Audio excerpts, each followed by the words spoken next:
Բանկերի ոչնչացման դարաշրջանը։ Թեման տհաճ է դառն բացահայտումներով, համ էլ դժվար է իմ համար, որ ստիպված եմ իմաստնով խոսել, բայց պետք է պատմեմ, իզուր չեն ասում, ով չգիտի անցյալը, ապագա չունի, այնպես որ եկեք հիշենք մեր մոտիկ անցյալը, որպեսզի ունենանք լավ ապագա։ Վերջին տասնյակ օրերին, երբ տեսնում ենք, թե ինչպես ահաբեկիչ եկեղեցականները խաբեբայությամբ ընտրված կաթողիկոսի գլխավորությամբ հանցագործ հների հետ միասին սարսափի և շանտաժի են բերել հայ ժողովրդին, պատճառ դարձավ ինձ հիշելու այս պատմությունները։ Իհարկե, խոնարհումս հայ առաքելական Սուրբ եկեղեցուն։ Սկսեմ հայտարարությունից։ Ուրեմն վերջին տասնյակ տարիներին մեր հայերի համար բարբարոսները ոչ թե թուրքերն ու ադրբեջանցիներն էին, այլ մեր հայերն էին, այո։ Մեծահասակ մարդիկ լավ կհիշեն սովետական տարիներին Հայաստանում հազարամյա պատմական հնավայրերը, որոնք իրենց տարբեր վիճակներում ներկայացնում էին պատմական և մշակութային արժեքներ, ավելի բազմաթիվ էին, քան այսօր։ Իմ հայրենի գյուղի մոտիկ տարածություններում նույնպես կային հնավայրեր, ժայռի վրա մնացած բերդի մնացորդներ, հազարամյա գյուղավայր մի տեղում, մյուս տեղում, անհայտ նշանակությամբ հողաբլուր, որի խորքում ինչ-որ եղել է հազարամյակյան սարկաֆագ։ Հիմա չկան, շատ բաներ չկան, ոչնչացվել են վերջին 3 տասնամյակներին։ Ոչ թե թուրքերը եկան ոչնչացրեցին, այլ ոչնչացվեց մեր հայերի կողմից։ Թվում էր, թե տասնյակ տարիներ առաջ Հայաստանում ինքնիշխանություն ստանալուց հետո երկրի ղեկավարությունը Մայր Աթոռի հետ միասին վերահսկողության տակ կվերցնեն մշակութային արժեքներ ունեցող բոլոր պատմական հուշարձանները, կարգուկանոն կհաստատեն, վերանորոգման աշխատանքներ կկատարեին ու մեր հայրենիքը կդառնար իսկականից թանգարան բաց երկրի տակ։ Միևնույն ժամանակ հնավայրերի վերանորոգման աշխատանքները կատարելու համար ֆինանսների հետ կապված խնդիրներ Հայաստանում չպետք է լինեին։ Քանի որ հայերի մեջ ավանդաբար զարգացած է հովանավորչությունը ու բարեգործությունը, կօգնեին, կվերանորոգեին, կպահպանեին, կդարձնեին Հայաստանը ավելի հարուստ թանգարան։ Սակայն Հայաստանում վերջին տասնամյակներին Լևոնի, Քոչի ու Սերժի օրոք կատարվեց հակառակը։ Պատմական և մշակութային արժեքների ոչնչացման գործընթաց, որը անհնար է ոչ հասկանալ ու ոչ էլ ներել։ Այսօր մոռացվել են, իսկ Լևոնի, Ռոբի, Սերժի ժամանակ հարյուրավոր տհաճ պատմություններ էին պատմում կապված վերականգնողական աշխատանքների հետ, թե ոնց թալանեցին հովանավորներին, ավելի վատ սպանեցին։ Հենց նրանց օրոք բազմաթիվ պատմական հնավայրերը ոչնչացվեցին ոչ թե երկրաշարժի պատճառով, այլ հենց սև փորողների հայտնի գրուպաների ձեռքերով։ Հայտնի էր շատ գրուպաներ այն տարիներին։ Ես հիշում եմ Դոդ Գագոյի, Սաշիկի խմբերի մասին, այն որ 50-50 էին ասում։ Վայոց ձորում հայտնի էր Ավետի գրուպան։ Անհրաժեշտ չէր մասնագետ լինել, որպեսզի այդ տարիներին նկատել շուռ տված ու ջարդած խաչքարերը, ոչնչացման հետքերը ու փոսերը պատմական վայրերում, հին գերեզմանատներում, եկեղեցիների մոտ քանդած ձեռքով ու տեխնիկայով փոսերին։ Սարսափելի էր հասկանալ ու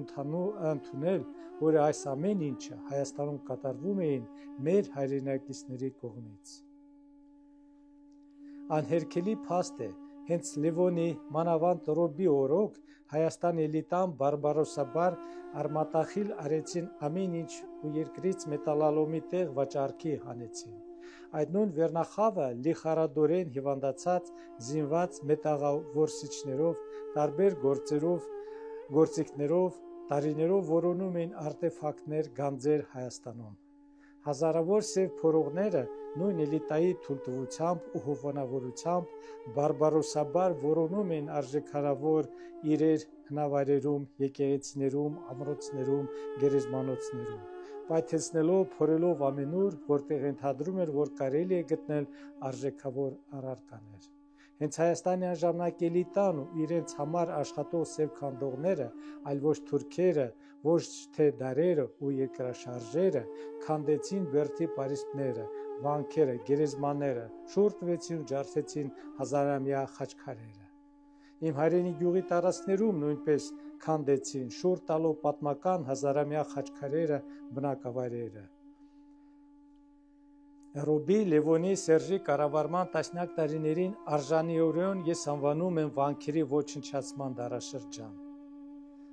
Զարմանալի չէ, թե ինչու այն ժամանակներին չի վերանորոգվել ոչ սեփականորեն, ոչ էլ պետականորեն հնավայրեր, չեն վերանորոգել, քանի որ այդ էլիտայի էությունը երկիրը թալանել եղել։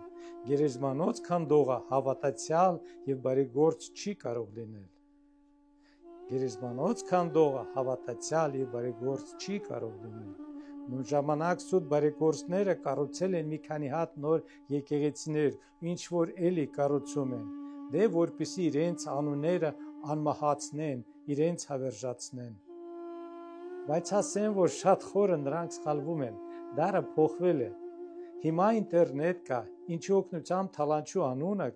կհավերժանա որպես թալանչի, սրբապիղծին որպես սրբապիղծ, գերեզմանոց քանդողին էլ 500 տարի հետո էլ կհիշեն որպես գերեզմանոց քանդող։ Վերադառնալով վանքերի ոչնչացման դարաշրջանին հարց է առաջանում, բա որտեղ էր գտնվում Հայաստանի գլխավոր վանքապահապանը, վերջին տասնյակ տարիների ոչ կաթողիկոսը։ Ոնց իր բազմաթիվ ծառայությունով միասին չնկատեցին, թե ինչպես հազարամյա վանքերը տրվել են բարբարոսներին թալանելու։ Տարբեր պատմություններ այն ժամանակները վկայում են, որ ոչ միայն նկատել են, նույնիսկ մասնակցել են գանձեր գտնելու գործերին։ Լեզուս երկար է, քանի որ իմ բախտը բերել է ու Աստծո թույլտվությամբ ես հովանավորել եմ ու համագյուղացիներով եկեղեցի ենք վերանորոգել։ Շարունակում եմ հիմա էլ հովանավորել։ Նախորոք ասեմ, որ եկեղեցի վերանորոգելու ու ուրիշ գործի հովանավորության մասին էլ պատմելով ես չեմ պարծանում, այլ պատմում եմ, որպեսզի հիշեցնեմ մեր հայկական ողբերգության մասին այդ տարիների։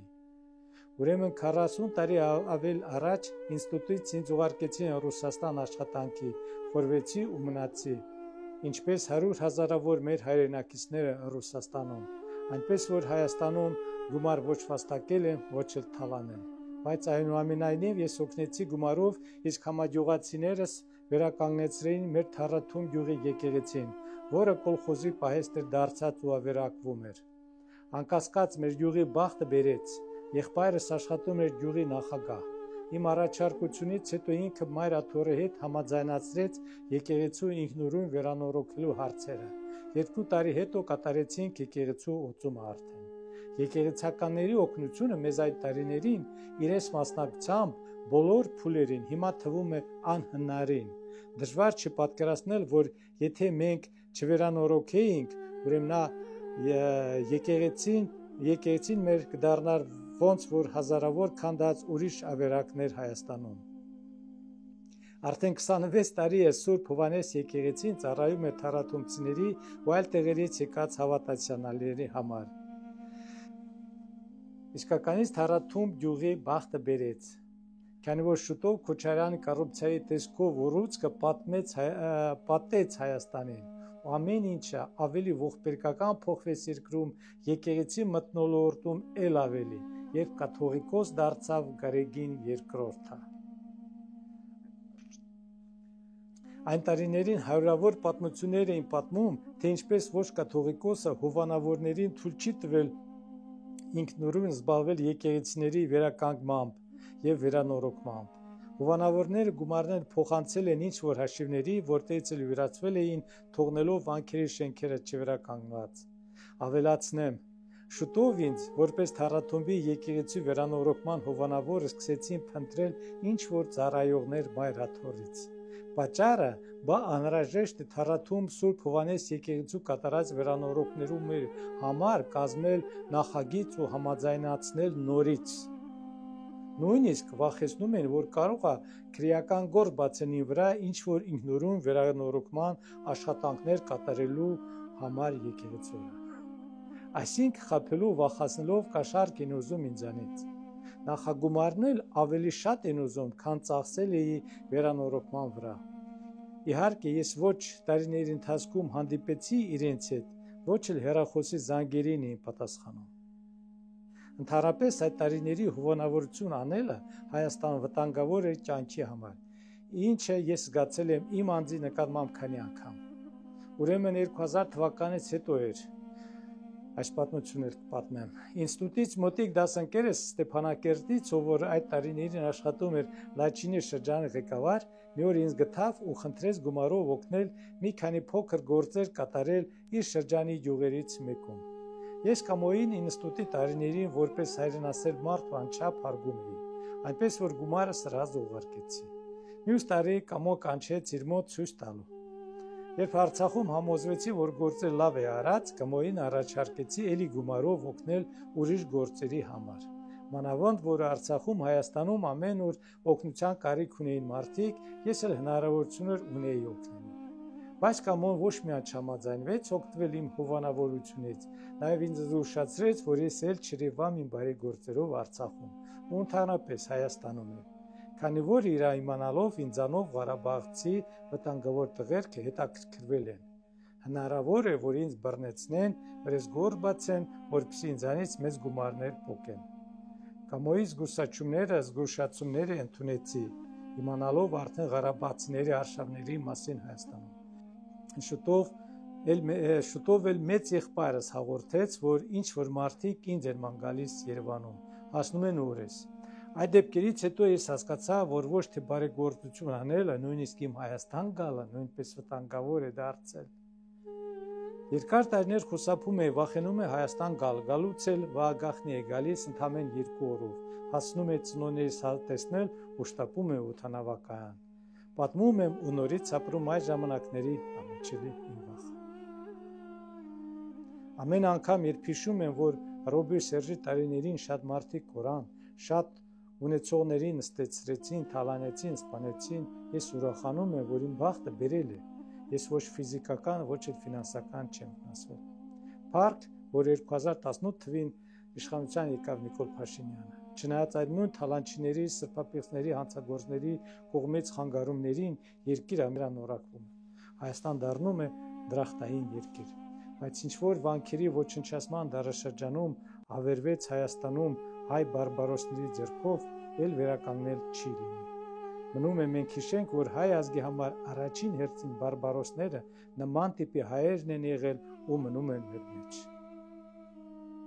Շնորհակալություն դիտելու համար։ Կիսվեք ձեր մտքերով ու մեկնաբանություններով։ Կհանդիպենք հաջորդ տեսանյութում։